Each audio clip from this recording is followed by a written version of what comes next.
Shalom Bapak Ibu Saudara terkasih dalam nama Yesus. Kita bertemu kembali dengan ibadah secara virtual. Ya, kita percaya bahwa dimanapun kita beribadah, ya hadirat Tuhan ada di tengah-tengah kita. Kita percaya saat ini kondisi apapun yang terjadi, kita percayakan seluruh kehidupan kita pada Tuhan. Walaupun Bapak Ibu Saudaraku beribadah di rumah bersama dengan keluarga, mari saya undang kita bersama-sama, kita bangkit berdiri, bersatu hati berdoa agar ibadah ini boleh menyenangkan hati Tuhan. Haleluya. Bapa, di dalam nama Yesus kami mengucap syukur kepada Engkau Tuhan. Buat hari ini, hari yang Kau beri bagi kami. Kami bersyukur buat kesehatan, perlindungan, dan penyertaan-Mu yang selalu sempurna dalam hidup kami Bapa. Kami tahu Tuhan, tanpa Engkau Tuhan kami tidak akan sanggup menjalani kehidupan kami. Bapa, dalam nama Yesus, hari ini, saat ini kami datang membawa persembahan kami di hadapan-Mu, pujian penyembahan kami, tubuh jiwa roh kami datang ke hadapan-Mu ya Tuhan, untuk mempersembahkan nyanyian yang terbaik kepada Engkau sebagai persembahan yang indah di hadapan-Mu. Kiranya Engkau berkenan ya Bapa atas apa yang kami naikkan sebagai ucapan syukur kami. Terima kasih Tuhan, Kaulah sumber kekuatan bagi kami. Terpujilah nama-Mu Tuhan. Bapak Ibu Saudara terkasih yang siap bersama-sama dengan kami memuji Tuhan, tempat ini sama-sama kita katakan amin. Haleluya. Masih tetap keadaan berdiri, mari kita memuji Tuhan bersama-sama. Haleluya.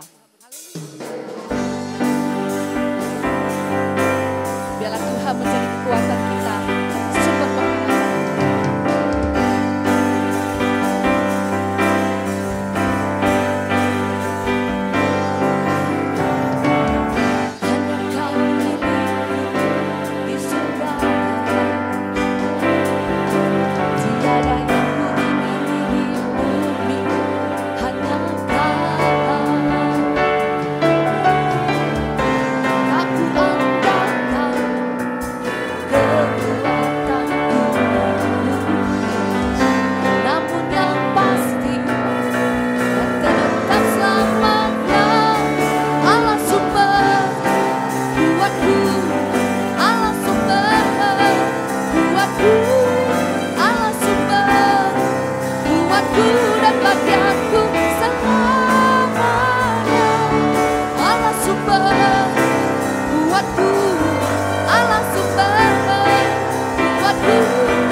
masih tetap dalam hadirat Tuhan.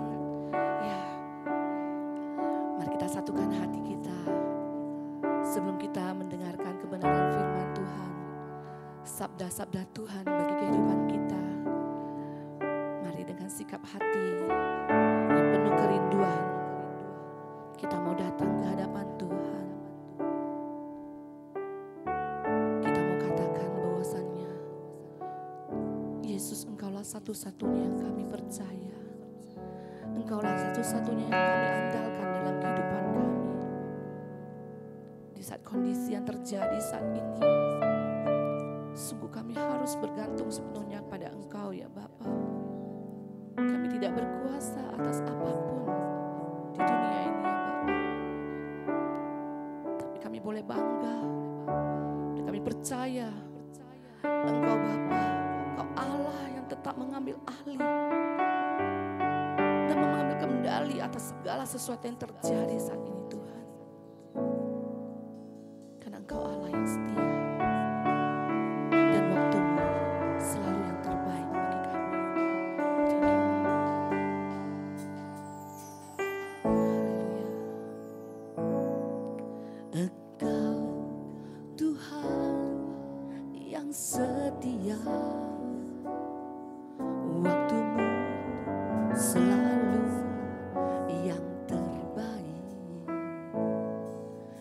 Engkau Tuhan sandaranku, dan ku hanya akan berharap padamu. Satu-satunya yang ku andalkan, satu-satunya yang ku percaya. Engkau sumber kekuatan, sumber pengharapan, sumber kedamaian. Satu-satunya yang ku andalkan, satu-satunya yang ku percaya. Engkau Tuhan memberkati, Tuhan penyembuhku, Tuhan pemulihku. Mari katakan bersama-sama, Engkau Tuhan yang setia, waktumu selalu yang terbaik. Engkau Tuhan sandaranku, dan ku hanya akan berharap padamu. Satu-satunya yang ku andalkan, satu-satunya yang ku percaya. Engkau sumber kekuatan, sumber pengharapan, sumber kedamaian. Satu-satunya yang ku andalkan,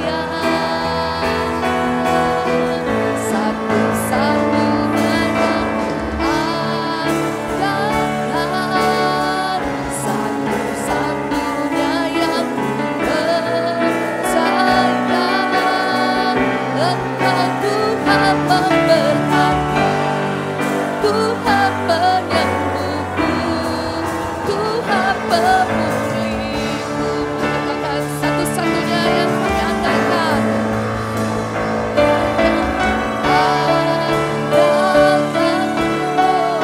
Satu-satunya yang ku percaya.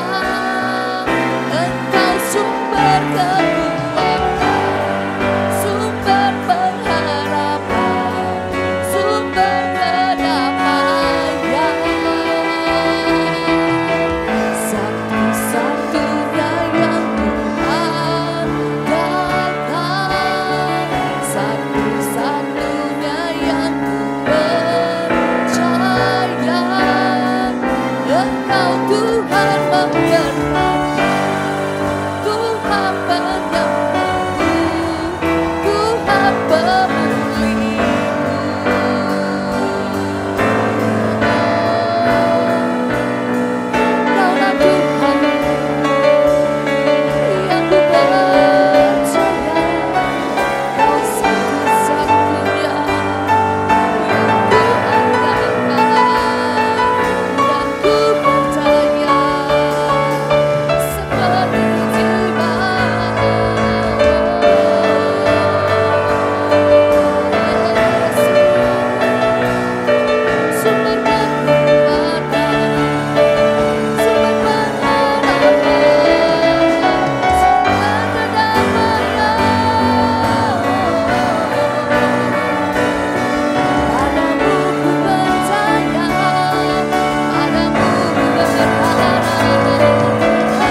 Dia adalah satu-satunya yang kita percaya. Bahwa Yesus adalah satu-satunya sumber kekuatan kita. Sumber pengharapan, sumber kedamaian.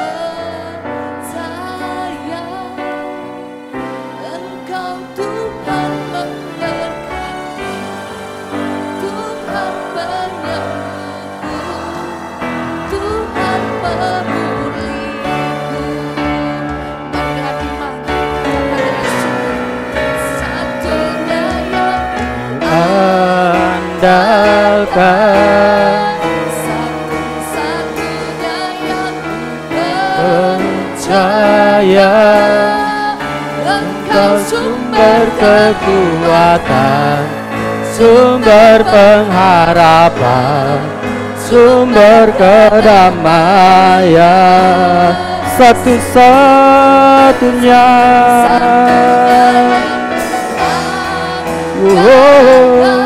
Yesus, Engkau Tuhan, Tuhan penyembuhku, Tuhan pemulih. Mari bersama sekali lagi kita katakan, satu-satunya.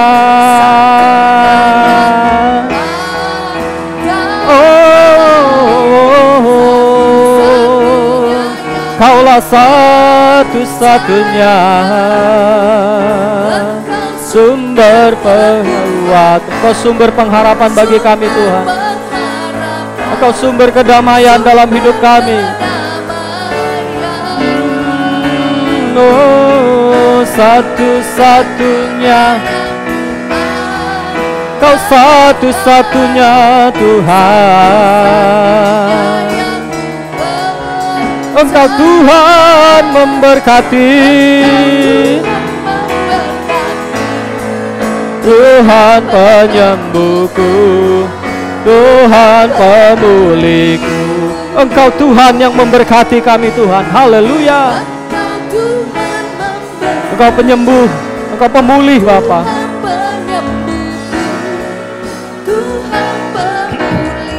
Sekali lagi bersama dengan iman percaya katakan, Tuhan memberkati, Tuhan penyembuhku, Tuhan pemulihku. Haleluya, kami percaya Tuhan, kami percaya.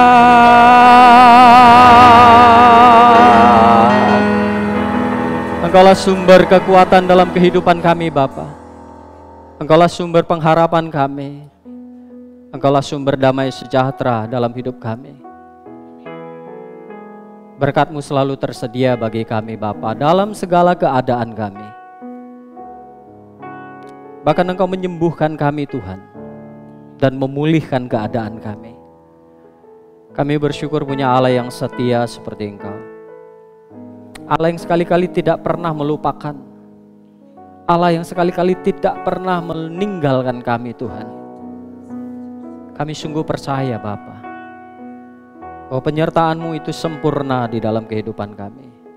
Setiap langkah kaki kami Tuhan Engkau sertai dan Engkau berkati. Kami sungguh berbahagia Tuhan. Kami sungguh bangga punya Allah yang seperti Engkau Bapa. Terima kasih Tuhan. Mari urapi kami semuanya. Urapi umat-Mu yang mendengarkan dan memperhatikan firman-Mu hari ini dimanapun mereka berada. Kiranya firman ini boleh menjadi rema di dalam setiap kehidupan umat-Mu. Menjadi kekuatan untuk menjalani hari lepas hari Tuhan. Terpujilah nama-Mu Bapa. Kami siapkan hati kami, seluruh kehidupan kami bagi firman-Mu Tuhan. Mulialah nama-Mu di dalam nama Tuhan Yesus Kristus. Mari kita yang siap menerima firman Tuhan bersama kita katakan amin. Haleluya. Puji Tuhan, Shalom. Shalom, sekali lagi saya ucapkan kepada seluruh jemaat Tuhan, saudara-saudari yang dikasihi Tuhan. Saya tetap berharap kita dalam keadaan yang baik, sehat, dan bahagia. Karena Tuhan yang kita sembah adalah Tuhan yang senantiasa menyertai, bahkan memberkati kehidupan kita.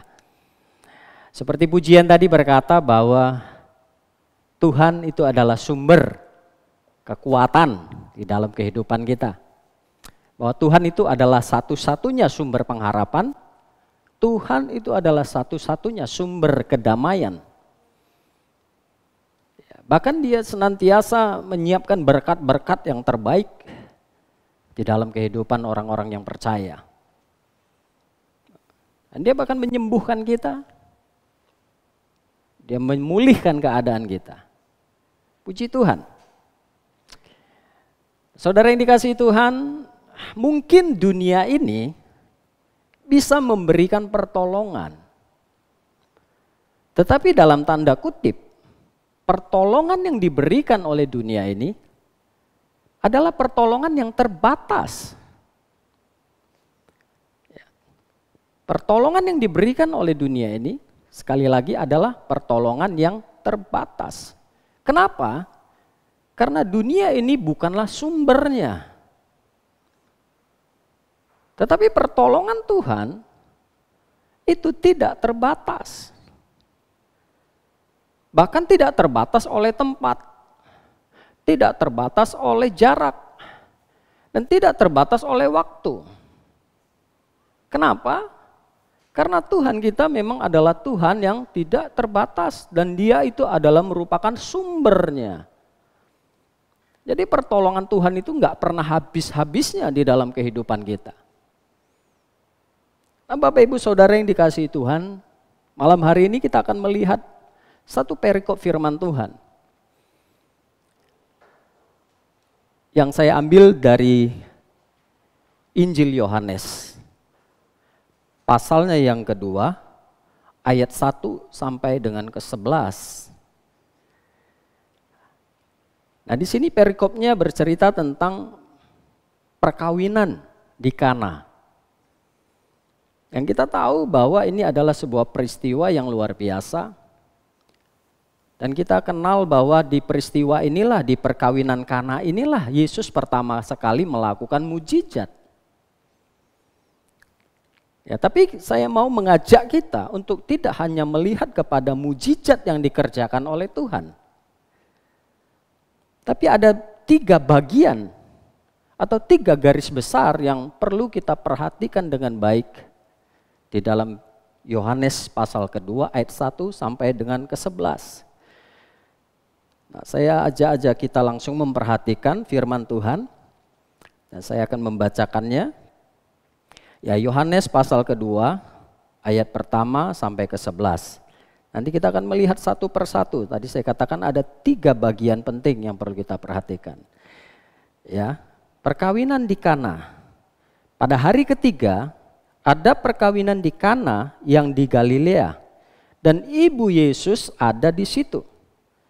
Yesus dan murid-muridnya diundang juga ke perkawinan itu. Ketika mereka kekurangan anggur, ibu Yesus berkata kepadanya, mereka kehabisan anggur. Nah, sampai di ayat yang ketiga ini saya mengajak kita untuk melihat bagian yang pertama. Di dalam perkawinan di Kana ini, timbul sebuah permasalahan, timbul sebuah persoalan. Yaitu mereka yang mengadakan pesta pernikahan ini kekurangan anggur, bahkan dikatakan kehabisan anggur. Nah, kita tahu bahwa di dalam pesta pernikahan pasti panitia pernikahan telah mempersiapkan dengan demikian baik segala sesuatunya, termasuk di dalam resepsinya. Jarang sekali terjadi kekurangan. Ya, karena mereka sudah mempersiapkannya dengan baik. Tetapi apa yang terjadi kita bisa belajar dari sini. Ya, di dalam pesta pernikahan ini timbul sebuah permasalahan. Di ayat yang ketiga dikatakan kekurangan dan kehabisan anggur. Nah, dari sini kita bisa mendapatkan satu pesan moral di dalam kehidupan kita sehari-hari, bahwa sebaik apapun dan sebagus apapun manusia merencanakan atau merancangkan atau mempersiapkan hidupnya, suatu hari tidak akan luput dari masalah.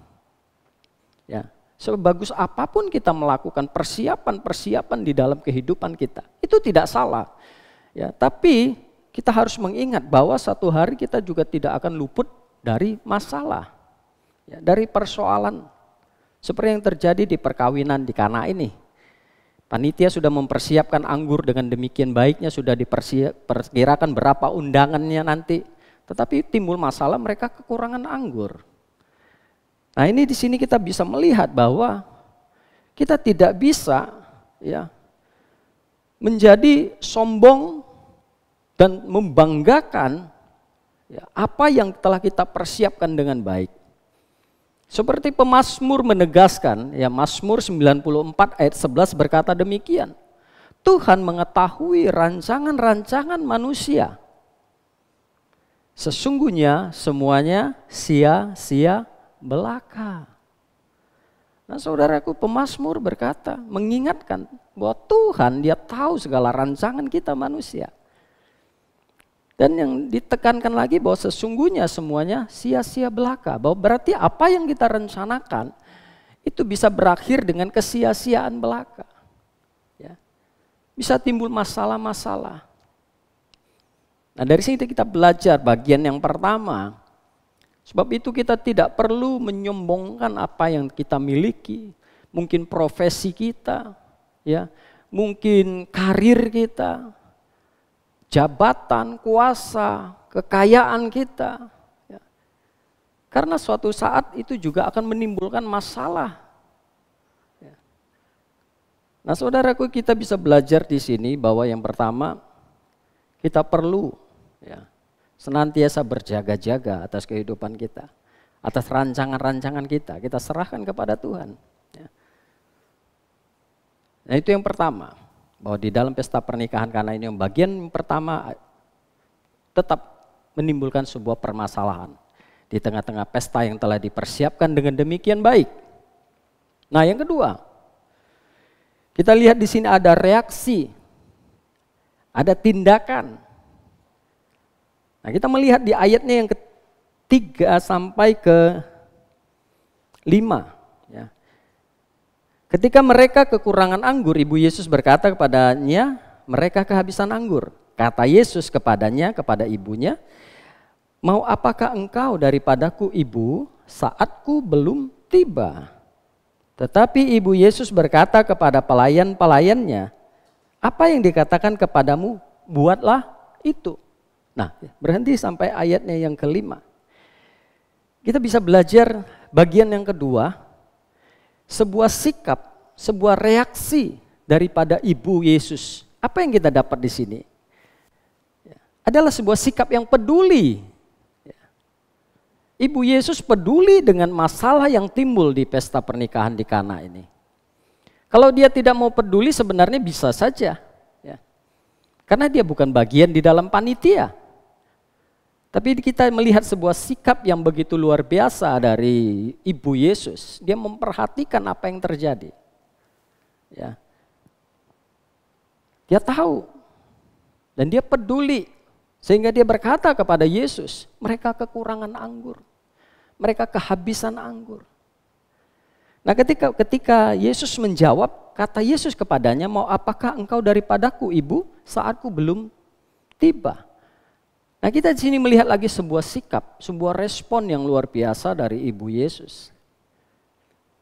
Dia tidak menanggapi apa yang dikatakan oleh Yesus, tetapi Dia justru berkata kepada para pelayan.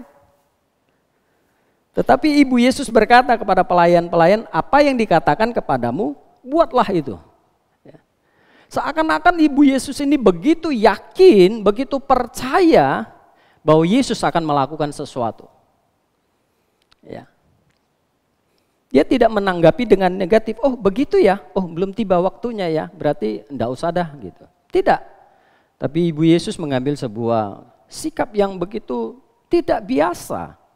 Dia tidak merespon apa yang dikatakan Yesus, tapi justru dia berkata kepada para pelayan, apa yang dikatakan kepadamu, buatlah itu. Nah, ini kita melihat bahwa benar-benar sebuah sikap yang begitu luar biasa. Ibu Yesus begitu yakin bahwa Yesus akan melakukan sesuatu meskipun dia berkata saatku belum tiba. Nah, kita belajar saudara Bapak Ibu yang dikasihi Tuhan. Kita tahu pada masa sekarang ini wabah pandemi, suka atau tidak suka, mau atau tidak mau, semuanya terkena imbas. Baik di dunia sekuler maupun di dunia kerohanian terkena imbas. Banyak orang-orang yang mengalami pemutusan hubungan kerja dan lain sebagainya. Hidup ekonomi yang menjadi morat-marit. Nah, di sini kesempatan kita mengembangkan sebuah sikap yang peduli. Kita belajar peduli kepada apa yang dialami orang lain. Mungkin tetangga kita membutuhkan pertolongan. Mereka ketika berada di dalam kesusahan.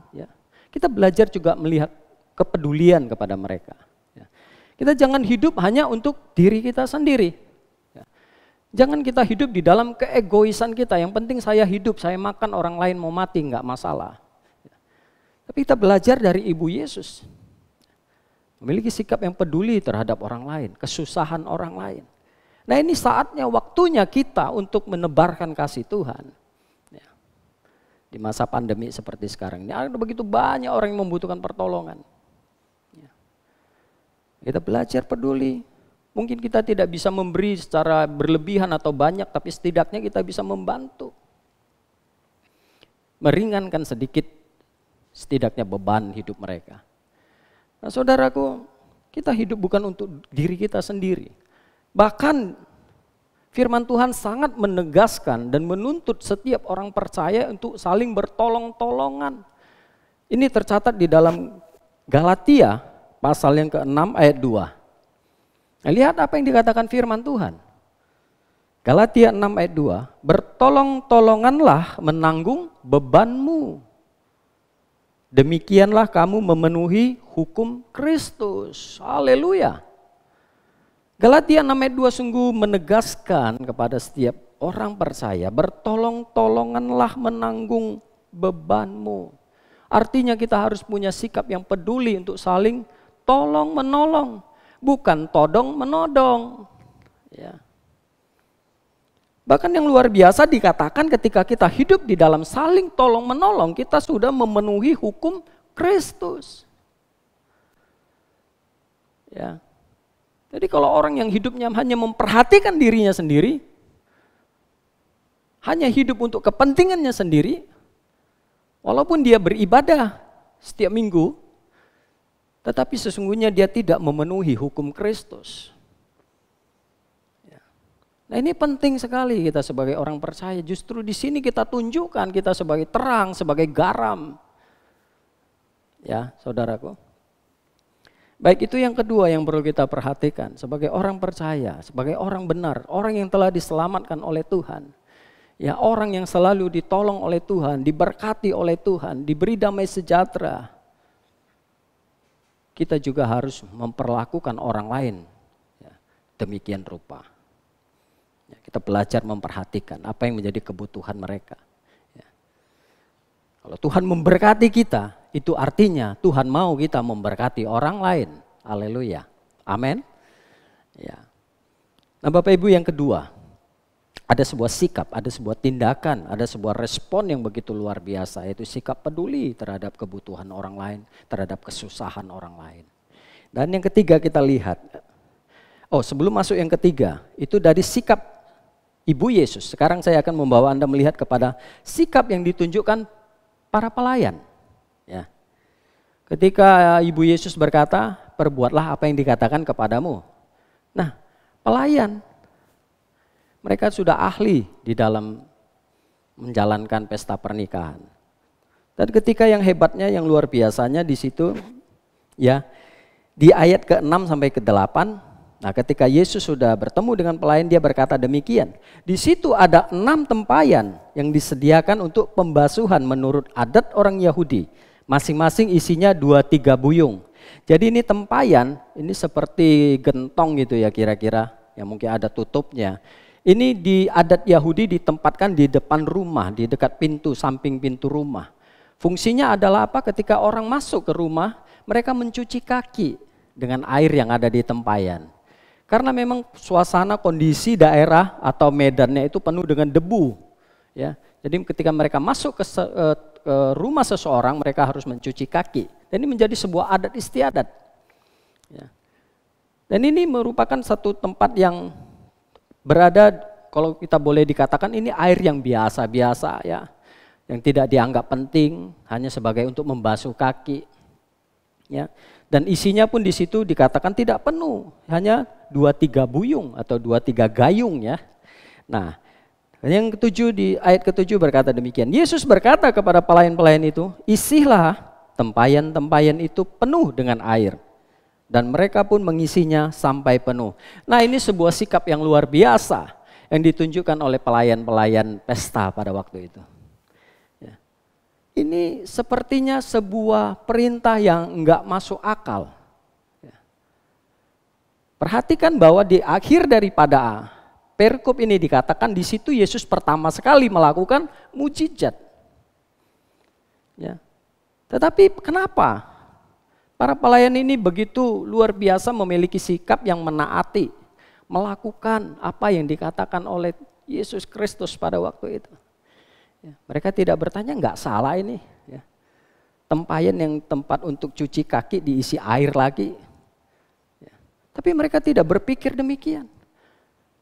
Mereka hanya melakukan apa yang diperintahkannya dengan taat, tanpa pertanyaan. Meskipun mereka mungkin berpikir di dalam hati, wah ini resiko. Ya. Ya. Mereka tidak pernah tahu bahwa itu air akan menjadi anggur yang terbaik. Tapi mereka tetap melakukannya. Seandainya tidak terjadi menjadi anggur, bisa-bisa mereka akan dikenakan hukuman dan lain sebagainya. Ya. Tapi mereka tidak memiliki hati yang berprasangka buruk. Mereka dengan taat melakukannya. Meskipun ini suatu perintah di luar logika. Ya. Nah, situ kita bisa melihat pesan moralnya. Ya. Jangan kita mengandalkan hikmat dan kepandaian kita sendiri. Ya. Karena Tuhan kita selalu melakukan dengan cara-cara yang tidak biasa. Ya. Untuk menolong, untuk memberkati kehidupan kita. Karena memang Dia adalah Tuhan yang luar biasa. Apa yang Dia lakukan dalam hidup kita, pertolongannya itu seringkali dengan cara-cara yang tidak biasa, yang tidak masuk di dalam pemikiran kita, saudaraku. Seperti yang dilakukan di pesta perkawinan di Kana ini. Ya. Jangan mengandalkan kekuatan kita, jangan berpikir mungkin enggak. Ya. Tapi kita lakukan adalah fokus dan lakukan saja apa yang Tuhan katakan dengan tepat walaupun situasi kondisi di luar logika. Ya. Contoh Nuh, ketika diperintahkan Tuhan untuk membuat bahtera, kondisi saat itu sebenarnya tidak punya alasan untuk Nuh mematuhi perintah Allah untuk membuat bahtera. Karena belum pernah terjadi hujan, belum pernah terjadi bah yang luar biasa. Tetapi apa yang dilakukan? Dia tetap melakukannya. Di atas gunung lagi. Biasanya orang kalau membuat bahtera itu kan di dekat laut, di pinggir pantai. Tapi ini di atas gunung. Satu perbuatan yang seakan-akan ini gila, saudaraku.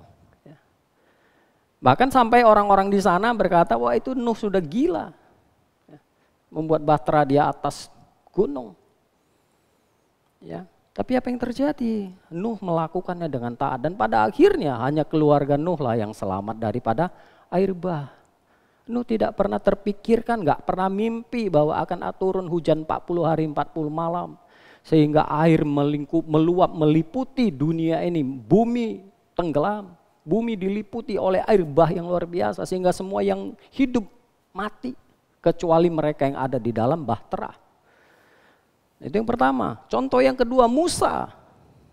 Ketika Musa membawa bangsa Israel keluar dari Mesir, ketika mereka berada di jalan buntu di depan Laut Teberau, Laut Merah, di belakang sudah ada pasukan Mesir yang akan menyusul mereka. Ya.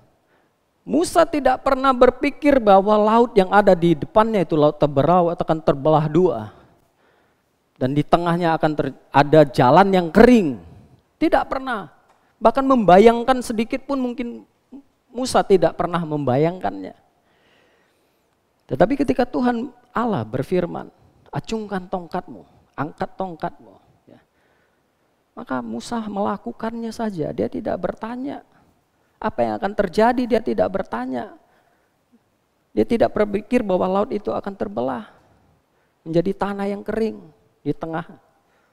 Ya. Tapi dia melakukannya. Apa yang terjadi? Ya. Tuhan mengirimkan angin dan membelah laut. Ya. Sehingga di tengah itu adalah tanah yang kering dan bangsa Israel boleh menyeberang laut itu dengan aman, saudaraku. Ya. Dan ketika prajurit-prajurit Mesir melewati laut itu dan kembali Tuhan memerintahkan kepada Musa. Sehingga laut ini menjadi tertutup kembali. Nah saudaraku, kita belajar. Itu di luar logika, tidak pernah dibayangkan. Tapi itulah yang Tuhan akan kerjakan di dalam kehidupan kita. Ketika kita memiliki sebuah sikap hati yang taat kepada perintah Tuhan. Apapun situasinya. Saat ini situasi, kondisi orang berkata, pandemi, COVID-19 dan lain sebagainya. Tapi kita sebagai orang yang percaya, kita harus tetap berpengharapan. Kita harus tetap fokus kepada firman Tuhan. Amin. Haleluya. Jadi adalah sumber pertolongan kita, sumber damai sejahtera, sumber kekuatan kita seperti pujian tadi. Haleluya. Nah yang ketiga, yang terakhir. Itu bagian kedua, ini bagian yang ketiga yang perlu kita perhatikan. Mulai dari ayat ke-9 sampai ayat yang 11. Setelah pemimpin pesta itu mengecap air yang telah menjadi anggur itu. Dan ia tidak tahu dari mana datangnya. Tetapi pelayan-pelayan yang mencedok air itu mengetahuinya. Ia memanggil mempelai pria dan berkata kepadanya, setiap orang menghidangkan anggur yang baik dahulu. Dan sesudah orang puas minum barulah yang kurang baik. Akan tetapi engkau menyimpan anggur yang baik sampai sekarang. Hal itu dibuat Yesus di Kana yang di Galilea sebagai yang pertama. Dan dari tanda-tandanya dengan itu ia telah menyatakan kemuliaannya dan murid-muridnya percaya kepadanya. Dan kita melihat dari ayat 9 sampai ayat ke-11 ini ada dampaknya atau akibatnya. Ya. Air yang ada di tempayan tempat pembasuhan kaki itu berubah menjadi anggur. Saudara perhatikan, bukan anggur abal-abal. Ya, bukan anggur biasa-biasa, tetapi ketika pemimpin pesta mengecap dia terheran, ini anggur yang luar biasa baiknya. Ya, sehingga bertanya kepada mempelai pria, wow, kamu menyimpan anggur yang terbaik terakhir, saudara katanya. Ya, kita belajar di sini apa pesan moralnya. Ya, kita jangan menganggap sepele atau merendahkan orang lain atau merendahkan diri kita sendiri. Saya tidak bisa apa-apa. Lihat ya, apa yang dilakukan oleh Tuhan dengan air ini. Ya. Jangan menganggap sepele, merendahkan diri orang lain atau diri kita sendiri, sebab Allah sanggup mengubah, memberkati yang hina, yang tidak diperhatikan menjadi sesuatu yang mulia. Nah saudara, jangan kita menyepelekan orang lain atau menyepelekan diri kita, menganggap rendah diri kita sendiri. Ya. Menghina diri kita sendiri, aku tidak punya kemampuan, aku tidak punya talenta, aku tidak punya sesuatu yang bisa saya tampilkan, yang bisa saya lakukan. Perhatikan ketika engkau, saudara dan saya melakukan firman Tuhan dengan taat, Tuhan mampu mengubah kehidupan kita. Dari kehidupan yang tidak diperhatikan, kehidupan yang hina, kehidupan yang rendah, Tuhan akan angkat kehidupan kita, Tuhan akan promosikan kita. Haleluya. Seperti air yang di tempayan pembasuhan kaki menjadi anggur yang terbaik, saudaraku. Saya percaya kita semua mau seperti demikian. Oleh sebab itu lakukan firman Tuhan dengan taat apapun situasi kondisinya, saudara. Ya. Karena bagi Tuhan itu terlalu mudah untuk melakukan mujizat dalam kehidupan kita. Ya. Karena tidak ada perkara yang terlalu sukar bagi Allah. Dan juga tidak ada perkara kecil yang Tuhan abaikan lewat kehidupan kita. Ya, ini perlu kita perhatikan, saudara, Bapak Ibu yang dikasihi Tuhan. Ya. Tidak sedikit orang yang percaya kepada Tuhan Yesus bukan karena diinjili loh. Ada banyak kesaksian mereka percaya pada Yesus bukan karena diinjili oleh seseorang. Bukan oleh karena diinjili oleh pendeta. Tapi oleh karena menyaksikan sebuah perubahan hidup pada orang benar atau perubahan hidup pada orang percaya. Mereka tertarik untuk mengenal kenapa dia bisa demikian. Dulu kehidupannya begitu buruk, sekarang kok bisa berubah demikian. Orang-orang akan merasa tertarik. Ya. Nah itu yang perlu kita perhatikan. Ada perubahan yang dikerjakan oleh Tuhan. Dan pada saat itu orang akan memuliakan Tuhan. Lewat kehidupan yang berubah, yang dimuliakan Tuhan dalam kehidupan kita orang-orang benar. Haleluya. Jadi mari Bapak Ibu dari firman Tuhan hari ini kita bisa belajar 3 hal. Ya. Bahwa setiap persoalan, permasalahan kita tidak bisa menghindarinya. Tapi kita bisa memiliki sebuah sikap, sebuah tindakan ya, yang positif, yang benar. Dan kita juga mengambil sebuah sikap tindakan untuk mematuhi firman Tuhan dengan baik, dengan tepat, tanpa bertanya kenapa Tuhan. Ya.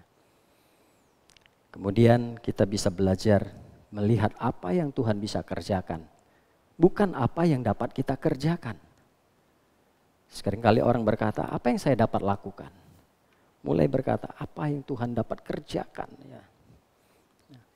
Dan saudaraku, dari sini kita belajar, ya, lebih lagi kita mau terus menjalani kehidupan kita hari lepas hari, menjadikan Tuhan sebagai sumber pengharapan, sumber kedamaian, ya, sumber kekuatan dalam kehidupan kita. Haleluya. Baik, saya undang dengan hormat Bapak Ibu yang ada di rumah, Anda boleh bangkit berdiri bersama-sama. Kita akan mengakhiri ibadah kita hari ini. Haleluya.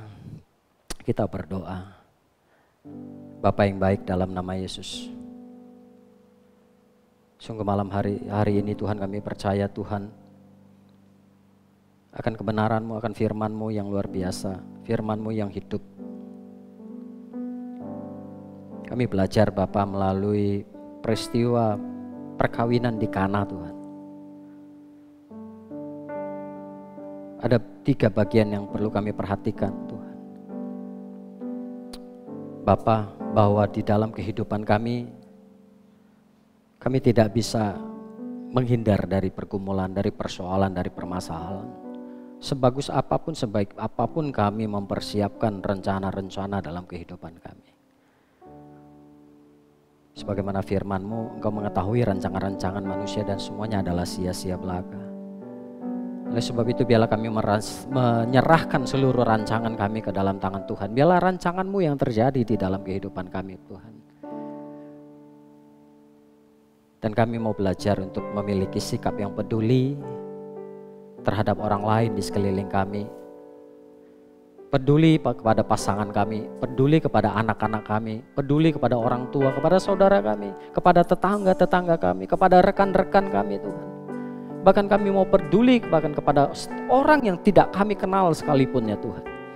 Di mana kami melihat mereka membutuhkan pertolongan seperti pada masa sekarang ini Tuhan.